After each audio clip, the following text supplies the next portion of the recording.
Hello. Hi. Hello. How are you?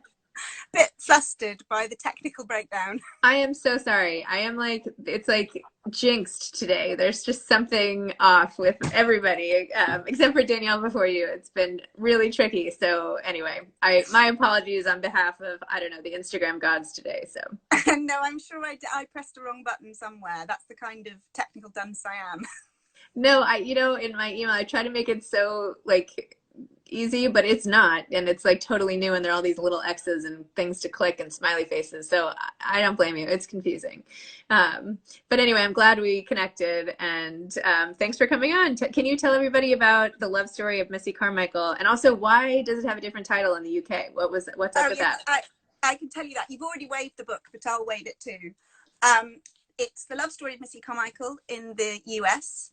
And it's about a very old, prickly, defensive, and extremely lonely old woman who is offered a second chance at life through a chance encounter in the park. And it leads her to two very different women who open up her whole life. But her secrets and her past are holding her back a little. And so it's a question of whether she's brave enough to reach out for this opportunity. And the reason it is called Saving Missy in the UK is that my UK publishers felt that there'd been quite a few titles that were the something of somebody, and they wanted to Oh, go for something a little simpler and more direct. And I'm kind of lucky in that I love both titles, so I get the best of both worlds. that's great. I know it's so neat. It's almost like you could do an experiment. Like everybody's like, people debate what title to use and what cover to use, and you can just be like, well, this is how this one did, and this one it's like a live action, focus group of sorts in real time. Well, hopefully they'll both do very well, and everyone will love them both. Well, and of course you can't judge a book by its cover, and it's your story will, anyway. But of course, I'm sure it will do well in both places. Um, I thought your story of how you came up with the idea, or how you thought of the two of the characters at that party, was so interesting, and how your advisor had actually been at that party. Tell me a little about that. Yeah, I was really fascinated by this particular famous Cambridge party where Sylvia Plath met Ted Hughes. And it's quite a famous party because it's the moment that they first met, and allegedly it was quite a violent meeting in that Sylvia is supposed to have bitten Ted on the ear and drawn blood. And my director of studies at Cambridge was at that party. So she used to talk to us about it. And it was obviously fascinating because it felt like that whole night, that moment was electric. And I started to wonder about that kind of electric charge at the party that night and how it might have affected other people. So I was obsessed with the idea of another couple meeting at the same party and finding out what happened to them.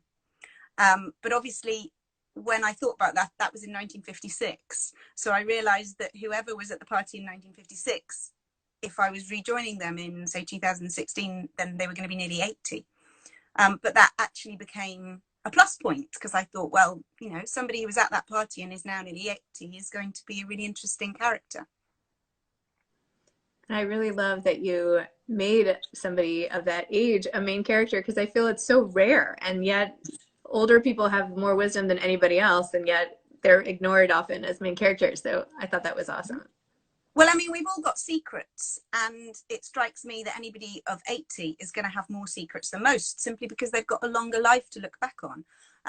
And I also think that our perception of elderly people is changing, in that it used to seem like a doddery age, but people are living so much longer, and they're so much healthier for those lives a lot of the time, that feels like an interesting starting point to explore.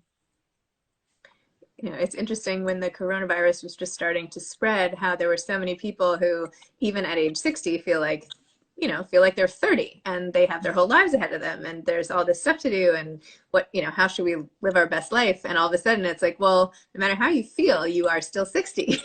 And this is where the virus is hitting. And you have to sort of come to terms with the age part of your age, not necessarily the mind part. Yeah, it So was a I real don't know. thing. And a lot of us had kind of baby boomer parents that we were trying to persuade to, rein it in a bit. you know, don't go to all your clubs and your gyms and your cruises. And they're all saying, oh, well, that's for elderly people, not seeing that they are in that category. And I think that was reflective of the fact that retirement is a different thing now. It's not a time to sit back and stare out the window. They're all doing things, which in general is brilliant, just not quite at the moment. By the time that I had already like quarantined the kids and myself for the whole thing, my mother called and she was at Nordstrom's like trying to find my daughter a bat mitzvah dress, which isn't until October. And I was like, go home, go home. What are you doing? She's like, don't be silly. Everything's fine. So anyway, she's in Arizona. They at that time they had like no cases. So I understand, but still better safe than sorry. Tough. Like, and you are in your 70s, you know, sorry. I think Missy Carmichael would definitely be in the category of gadding about Islington and refusing to go home. Are you sad when you develop a character that's so realistic? And I feel like, you know, just so there's so many traits and characteristics about her that make her so lifelike. Do you get sad when the book is done and you have to sort of put her adventures to bed? Yes, she stays with me, and trying to write book 2 and trying to create a new cast of characters, you feel a sense of frustration because I know Missy so well. She became very easy to write because she was sort of in my head the whole time. And to try and do that again, you realise, I mean, I'm just starting out, you realise how tough it is. Wow. I miss her. Can you say anything more about your new book, what it's about? Or if it stays the way it is at the moment, it keeps changing. It's about ambition, and it's about a struggling single mum who is trying to make her life better in really difficult circumstances. Excellent. At the moment. And what's your, I mean, obviously you're at home now, but what's your, I shouldn't say obviously, I'm assuming, but what is your writing process usually? Do you like to write at home normally, or do you have a place you like to go, or a coffee shop or a library? What's your usual routine? Well, I don't like to write at home because I find I just put a wash on or try to paint the kitchen ceiling, and it just is such a distraction. So I prefer to be out of the house because that also makes me dress better. Lockdown has definitely taught me that I start wearing my dressing gown again. So I dress up and I go to a cafe nearby, and I really like the background buzz of chatter. I really enjoy tuning into conversations around me now and then, and feeling life around me, and then I find I can tune it out again to write. Interesting. I love it. And how are you getting through this time? Like, what are you doing? Like, how are you, any tips or anything? How are you getting through? What's your main advice here? There's this cocktail I've been making. Excellent. Let me know. What is it? The Eastern Standard. Google the Eastern Standard, but with vodka, not gin.